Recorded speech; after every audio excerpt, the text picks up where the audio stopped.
ونستعينه ونستغفره ونؤمن به ونتوكل عليه ونعوذ بالله من شرور أنفسنا ومن سيئات أعمالنا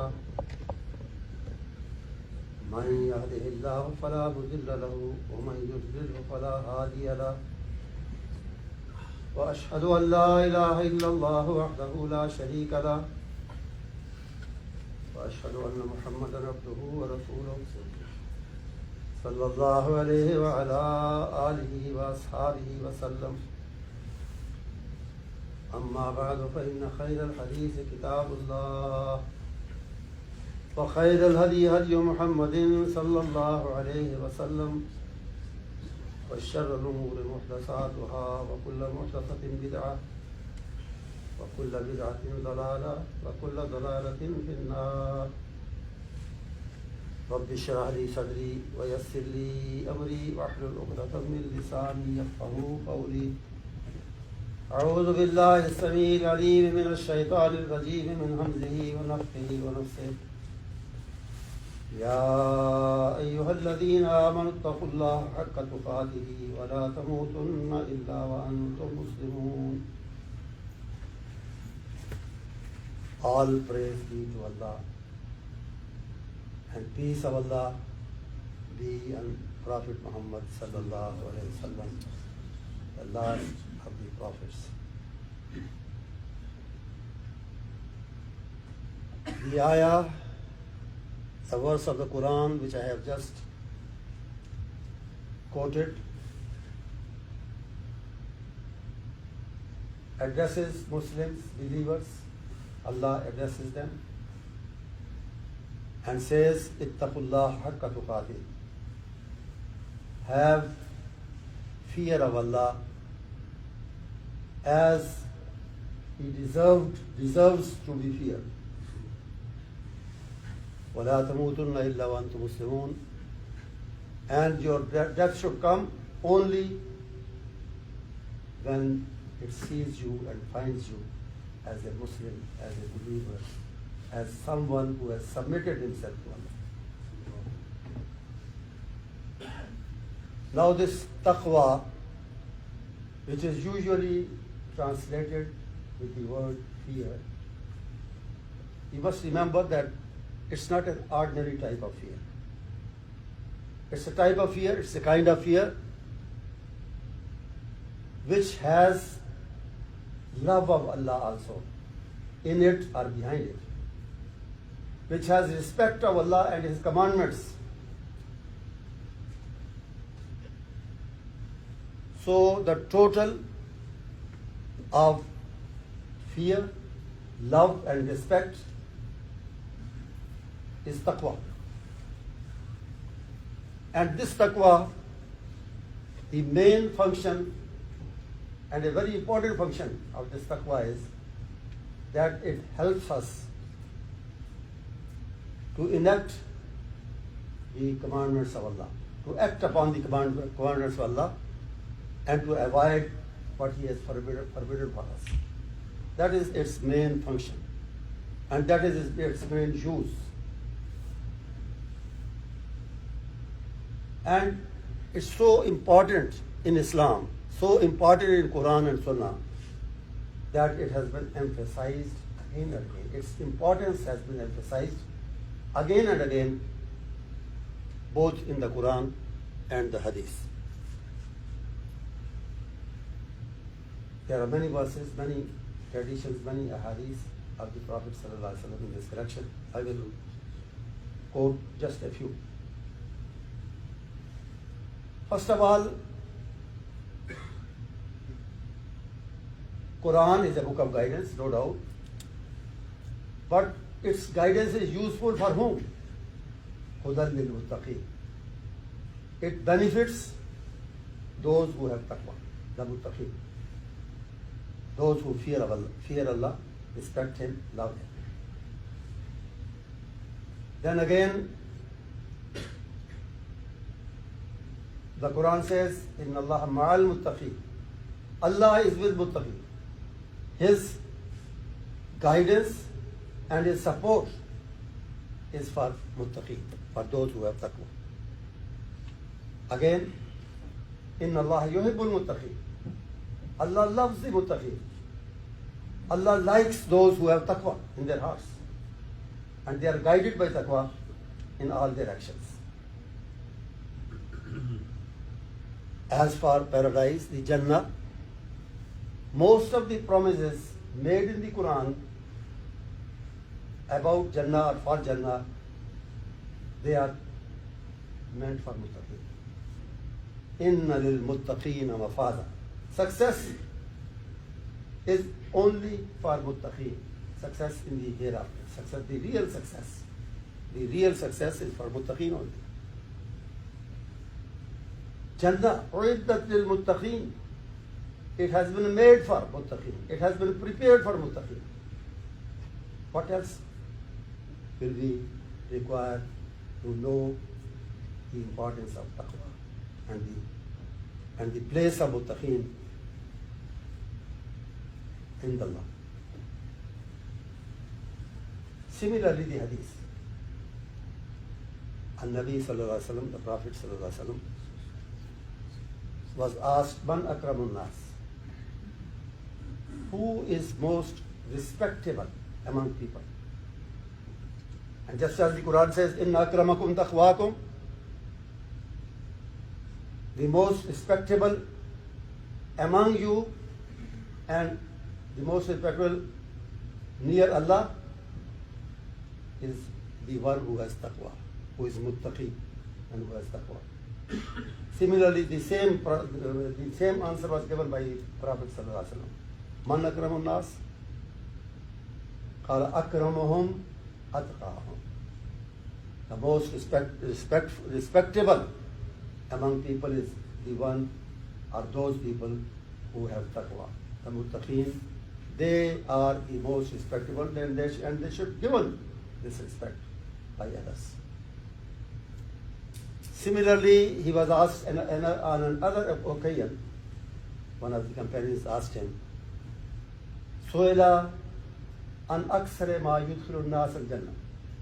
He was asked, what will cause people to enter? What will cause mostly, what will cause people to enter paradise? He said, Taqwallahi wa husnul khuluq. The fear of Allah, the taqwa of Allah, and good manners among you. Good social manners. These are the teachings. And there are many others, as I said. But how the Prophet himself, sallallahu alaihi wasallam, and the companions, how they acted upon these teachings, and how they realized the importance of taqwa, and how they tried to have taqwa in all their actions and throughout their life. There are many examples. The Prophet sallallahu alaihi wasallam sometimes would find a date, one date, tamar, on his bed, and he will try to eat it, or he would have intention to eat it, but then something will come to his mind. Maybe this tamar, this date is from sadaqah, and sadaqah is not good for me. Is not meant for me and my family. So he will throw the date aside and would not eat it, would not take it. Nobody is seeing, it's the time of night, nobody is watching, but he has taqwa in his heart, so he would not use this date. Similarly, his beloved grandson, the daughter of Fatima radiyallahu anha, the elder one, Hassan, once came to the mosque. He was a small child, came to the mosque, and there was a heap of dates in the mosque, sadaqah, zakat, heap of mosques, of dates. So he was just a child. He came there, took one date, and tried to put in his mouth. Prophet was sitting on one side. He came running. He came quickly, took out the date from his mouth and said, "This is not halal for us. So even if you are a child, I will not allow you to take it, to eat it." This is taqwa. Then it is reported that many a times when he was leading the prayer, فِي صَدْرِهِ عَزِيزٌ كَعَزِيزِ الْمِرْجَلِ, people could hear a sound coming out of his chest. And what was that sound? He was dealing with the fear of Allah in the salah, and he was also at the same time he was trying to control that people may not hear it. He was also trying to hide it. It's only for Allah, not for people. So because of that weeping and because of his trying to control it, there was a sound coming out of the chest. And the companions compared it to the sound coming out of the pot which is put on fire for cooking something. So something like that, a sound similar to that was coming from his chest because of taqwa, because of fear of Allah.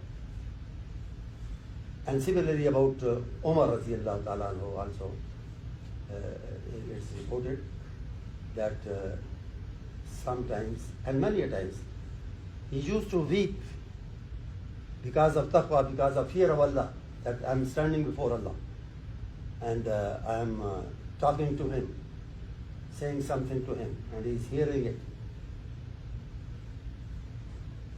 So his voice, his similar voice of weeping, the Abdullah bin Shaddad, one of his companions, reports that it used to come even to the end of the mosque.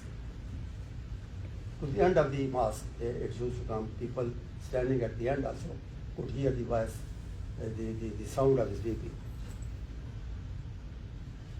Abu Bakr radiallahu ta'ala,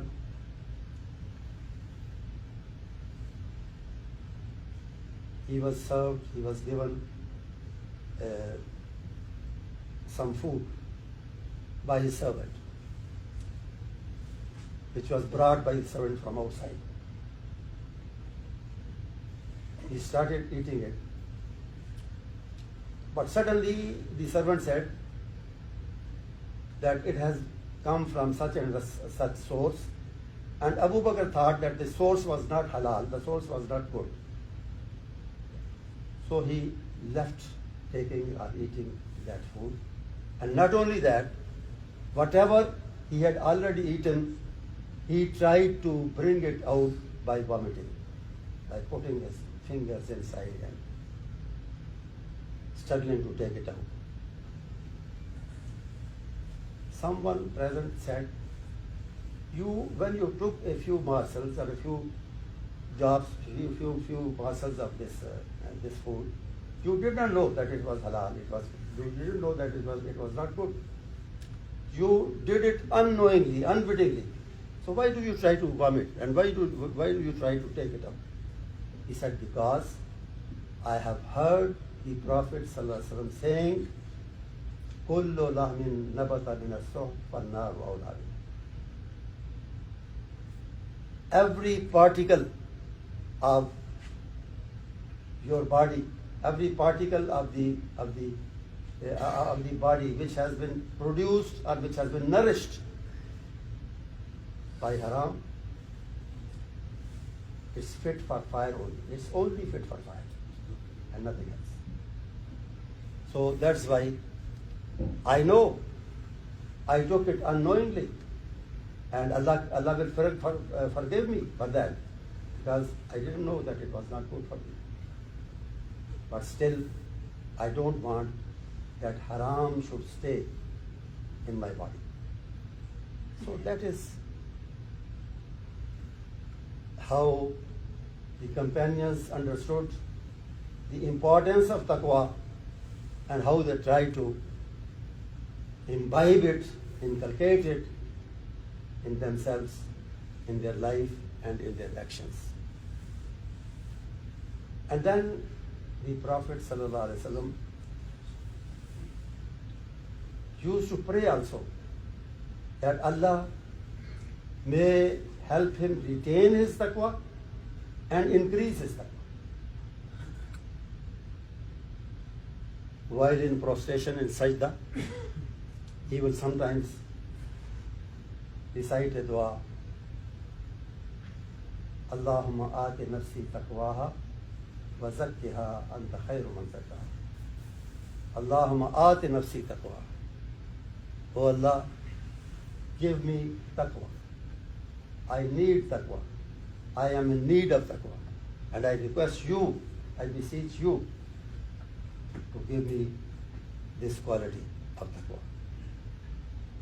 Similarly, another prayer, he would supplicate sometimes, Allahumma inni as'aluka al-huda wal-tuqa wal-afafa wal-ghina. My Allah, oh Allah, I ask you for guidance and for taqwa, and you help me to pass a chaste life, a pure life, a good life. So taqwa is something which every Muslim should have and seek. And taqwa is something for which every Muslim should try to have it, and also make dua to Allah, to supplicate to Allah that this great quality of taqwa may be granted to him. And as I said in the beginning, it's a key to success, real success. Real success is not that we think that we get in this life, in this world. Real success is the success of hereafter, the success of akhirah, the success of pleasing Allah, getting His Rizwan and getting His Jannah, getting His paradise. So the key to that ultimate, real, great success is taqwa.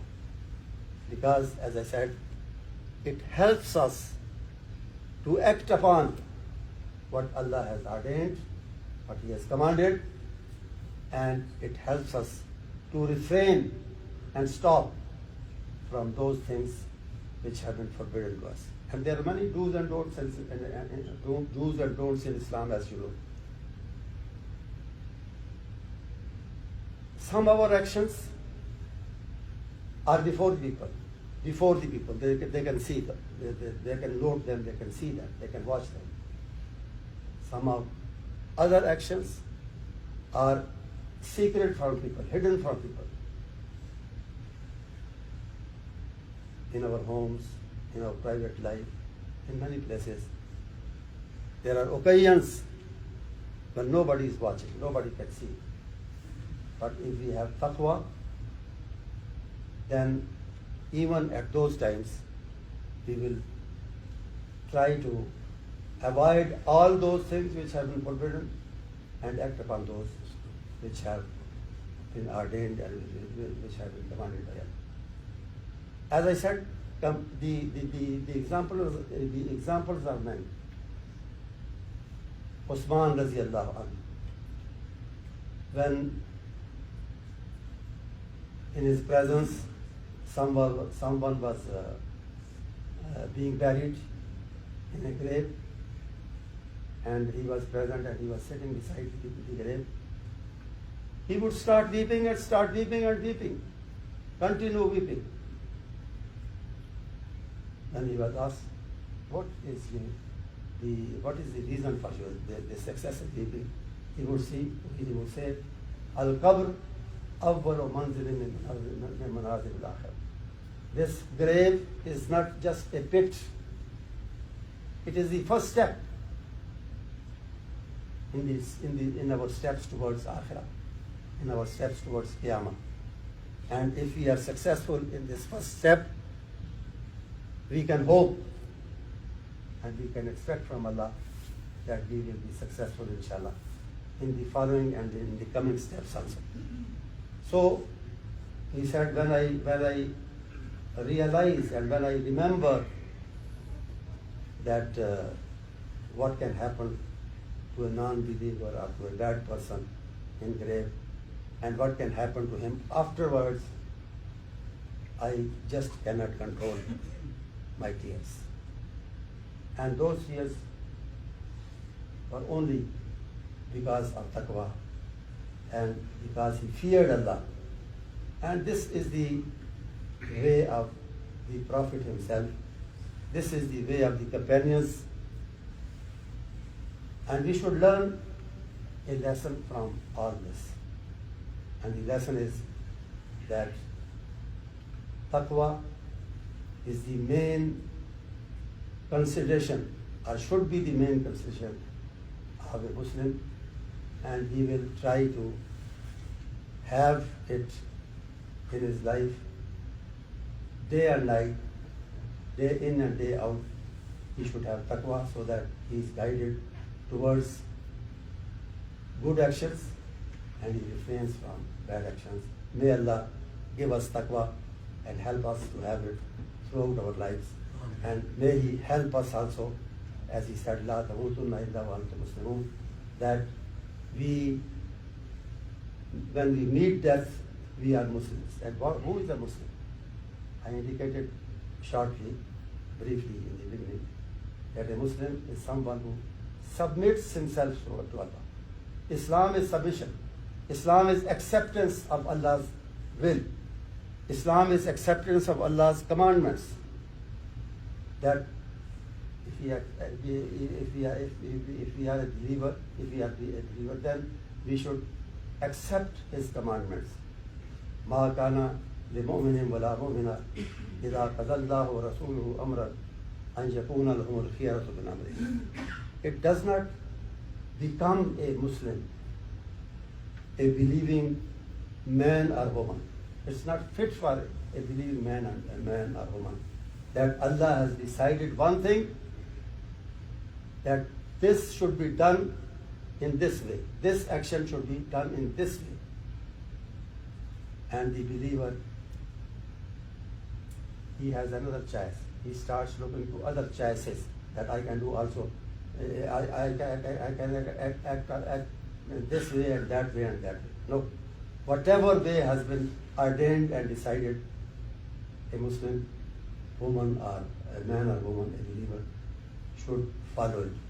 So the meaning of La tamutunna, La tamutunna illa wa antum muslimun, is that when we will have this attitude of submission always, that whenever death comes, inshallah it will find us a Muslim.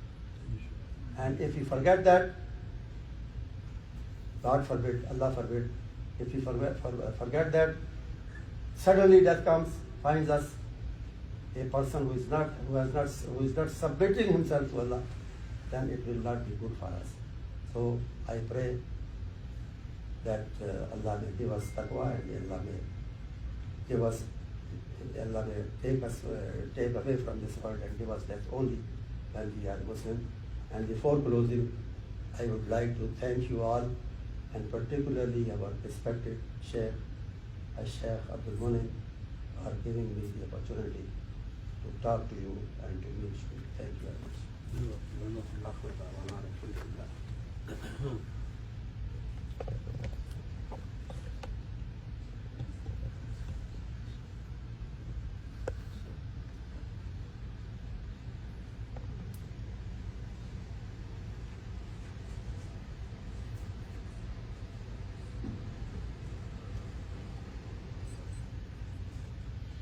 الحمد لله نحمده ونستعينه ونستغفره ونؤمن به ونتوكل عليه ونعوذ بالله من شرور أنفسنا ومن سيئات أعمالنا من يهده الله فلا مضل له ومن يضلل فلا هادي له وأشهد أن لا إله إلا الله وحده لا شريك له وأشهد أن محمدا عبده ورسوله اللهم صل على محمد وعلى آل محمد كما صليت على إبراهيم وعلى آل إبراهيم إنك حميد مجيد اللهم بارك على محمد وعلى آل محمد كما باركت على إبراهيم وعلى آل إبراهيم إنك حميد مجيد. ربنا آتنا في الدنيا حسنة وفي الآخرة حسنة وقنا عذاب النار. اللهم احسن عاقبتنا في الأمور كلها وأجرنا من خزي الدنيا وعذاب الآخرة. ربنا ظلمنا أنفسنا وإن لم تغفر لنا وترحمنا لنكونن من الخاسرين. اللهم أعز الإسلام والمسلمين. اللهم أعز الإسلام والمسلمين. ربنا وآتنا ما وعدتنا على رسلك ولا تخزنا يوم القيامة إنك لا تخلف الميعاد. سبحان ربك رب العزة عما يصفون وسلام على المرسلين والحمد لله رب العالمين.